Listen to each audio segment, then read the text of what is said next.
आप सभी को आचार्य सुशील कुमार की ओर से सुप्रभात। आज हम आपको काव्य का तीसरा पाठ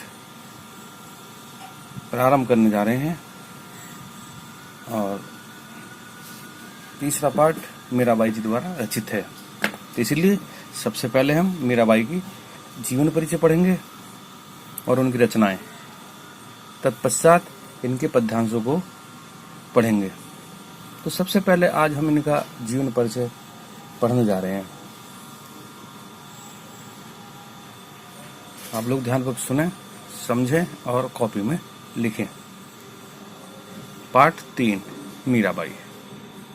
जीवन काल इनका 1498 से 1546 तक, अर्थात 48 वर्ष।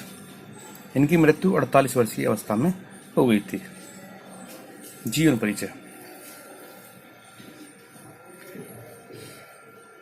जीवन परिचय। मीराबाई का जन्म सन 1498 ईस्वी में राजस्थान के प्रसिद्ध राठौर वंश में हुआ था।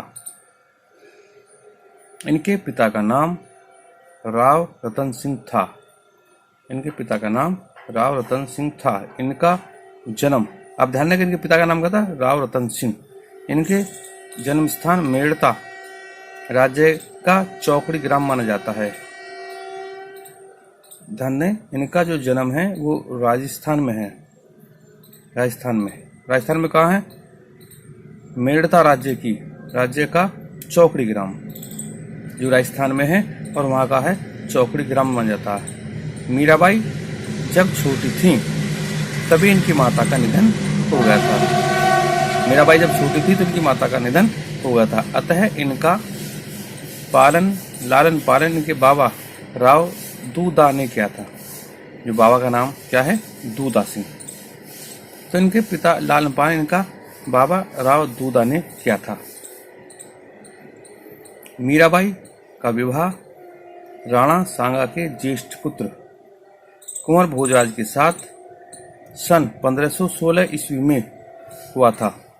मीराबाई का विवाह राणा सांगा के ज्येष्ठ पुत्र कुंवर भोजराज के साथ सन 1516 में हुआ था।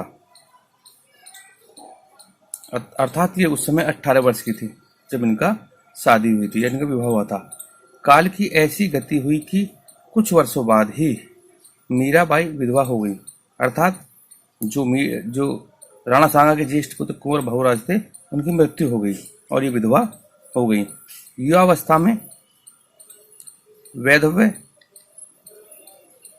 युवावस्था में यानी जवानी में वैधव मीराबाई की जीवन धारा को प्रभावित कर गया। युवावस्था में वैधव मीराबाई की जीवन धारा को ही प्रभावित कर गया। इनकी सारी चित्त वृत्तियां गिरधर गोपाल में केंद्रित हो गई, अर्थात भगवान श्री कृष्ण में केंद्रित हो गई। यद्यपि मीरा बचपन से ही कृष्ण की भक्ति, किसकी भक्ति? मीरा बचपन से कृष्ण की भक्ति। परंतु विधवा होने के बाद इनका अधिकांश समय साधु संतों की संगति में व्यतीत होने लगा। समझिए कि मृत्यु के पश्चात विधवा हो जब ये हो गई, उसके बाद जो ये इन्होंने अपना सारा समय साधु संगति में लगा दिया। इनका यह व्यवहार उदयपुर की राजमर्यादा के विरुद्ध था। जहां इनका विवाह हुआ था वो जो राज परिवार था तो उसकी राजमर्यादा के विरुद्ध था। अतः परिवार के लोग इनसे रुष्ट रहते थे, परिवार के लोग इनसे नाराज रहते थे, परंतु इन पर इस बात का कोई असर नहीं पड़ा। कहा जाता है यह प्रेम दीवानी द्वारिका में, कहते हैं कि यह प्रेम दीवानी द्वारिका में कृष्ण की मूर्ति के समक्ष हरि तुम हरो जन की पीर, हरि तुम जनो हरि की पीर गाती हुई उस मूर्ति में ही सन 1546 ईस्वी में समा गई। ध्यान दें, यह प्रेम दीवानी द्वारिका में कृष्ण की मूर्ति के समक्ष हरि तुम हरो जन की पीर गाती हुई उस मूर्ति में ही सन 1546 ईस्वी में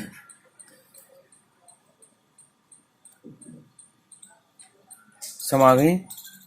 इस प्रकार कृष्ण की दीवानी मीरा कृष्ण में हो गई। एक बार दोबारा देखिए। मीराबाई का जन्म सन 1498 ईस्वी में राजस्थान के प्रसिद्ध राठौर वंश में हुआ था। इनके पिता का नाम राव रतन सिंह था। इनका जन्म स्थान मेड़ता राज्य की चौकड़ी ग्राम में माना जाता है। मीरा जब छोटी थी तभी इनकी माता का निधन हो गया, अतः इनका पालन पोषण इनके बाबा राव दूदा ने किया।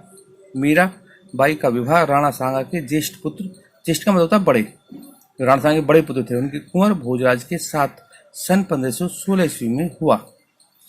काल की ऐसी गति हुई कि कुछ वर्षों बाद ही मीराबाई विधवा हो गई। युवावस्था का वैधव्य मीराबाई की जीवन धारा को ही प्रभावित कर दिया गया। इनकी सारी चित्तवृत्तियां गिरधर गोपाल में केंद्रित हो गई। यद्यपि मीरा बचपन से ही कृष्ण भक्त थी, परंतु विधवा होने के बाद तो इनका अधिकांश समय साधु संतों की संगति में व्यतीत होने लगा। इनका यह व्यवहार उदयपुर की राजमर्यादा के विरुद्ध था, अतः परिवार के लोग इनसे रुष्ट रहते थे, परंतु इन पर इस बात का कोई असर नहीं हुआ। कहा जाता है कि प्रेम दीवानी द्वारिका में कृष्ण मूर्ति के समक्ष हरि तुम हरो जन की पीर गाती मूर्ति में सन 1540 में समा गई। इस प्रकार कृष्ण की दीवानी मीरा कृष्ण में हो गई। कुछ बच्चे कहते हैं कि ये लिखना है एक दृष्टि में, ये आपको नहीं लिखना, ये आपको बिल्कुल भी नहीं लिखना, ध्यान रखें इस बात का। इसके बाद साहित्य परिचय और रचनाएं। साहित्य परिचय देखें। हिंदी साहित्य में जो स्थान सूरदास, कबीरदास और तुलसीदास को प्राप्त है, ध्यान दें, हिंदी साहित्य में जो स्थान सूरदास, कबीरदास और तुलसीदास को प्राप्त है, वही मीराबाई को भी है, वही स्थान मीराबाई को भी है। वह हिंदी साहित्य सरोवर की एक अद्वितीय छटा है। वे हिंदी साहित्य सरोवर की एक अद्वितीय छटा है। हिंदी साहित्य उद्यान इस कोकिला कंठी से सदैव मुखरित रहेगा। कोकिला कंठी माने कोयल जैसी कंठ वाली, मुखरित रहेगा। मीराबाई के काव्य का भाव पक्ष और कला पक्ष दोनों ही समृद्ध हैं। मीराबाई का भाव पक्ष और कला पक्ष दोनों ही समृद्ध हैं। हिंदी साहित्याकांश मीराबाई की मधुरवाणी से युग युग तक गुंजित होता रहेगा। एक बार देखिए। हिंदी साहित्य में जो स्थान सूरदास, कबीरदास और तुलसीदास को प्राप्त है, वही मीराबाई को भी है। वह हिंदी साहित्य सरोवर की एक अद्वितीय छटा है। हिंदी साहित्य उद्यान इस कोकिला कंठी से सदैव मुखरित रहेगा। मीराबाई के काव्य का भाव पक्ष और कला पक्ष दोनों ही समृद्ध हैं। हिंदी साहित्याकांश मीराबाई की मधुरवाणी से युग युग तक गुंजित रहेगा। कृतियां। नरसिंह जी का मायरा गीत गोविंद की टीका, नरसिंह जी का मायरा गीत गोविंद की टीका, मीराबाई का मल्हार, इसके अतिरिक्त फुटकर पद, राग गोविंद, राग सौरठ के पद, मीरा की पदावली आदि मीराबाई की रचनाएं हैं। इसे एक बार फिर देख लें। ये रचनाएं हैं। नरसिंह जी का मायरा बहुत आता है, बहुत पूछा गया, ये 1 नंबर में भी आता कई बार, ये MCQ में इसे पूछा था। गीत गोविंद की टीका ये बहुत आता है। मीराबाई का मल्हार, इसके अतिरिक्त फुटकर पद, राग गोविंद, राग सौरठ के पद, मीराबाई की पदावली आदि मीराबाई की रचनाएं हैं। यदि आपको मेरे द्वारा पढ़ाया हुआ अच्छे समझ में आता है तो आप कमेंट बॉक्स में कमेंट लिखा करें और मेरे चैनल को सब्सक्राइब करें, बेल आइकन दबाएं। ऐसा करने से जो मेरी नई नई वीडियो हैं वो सबसे पहले आपको प्राप्त होती रहेंगी। आप मेरी इस वीडियो को अपने दोस्तों में भी शेयर करें, जिससे वो भी इसका ज़्यादा से ज़्यादा लाभ उठा सकें। तो आज मैंने आपको पढ़ा मीराबाई, जो कृष्ण की दीवानी थी और कृष्ण की प्रेम दीवानी के नाम से ही प्रसिद्ध भी हैं। कल मैं इसी पाठ के पद्यांशों के साथ फिर उपस्थित होऊंगा। तब तक के लिए धन्यवाद।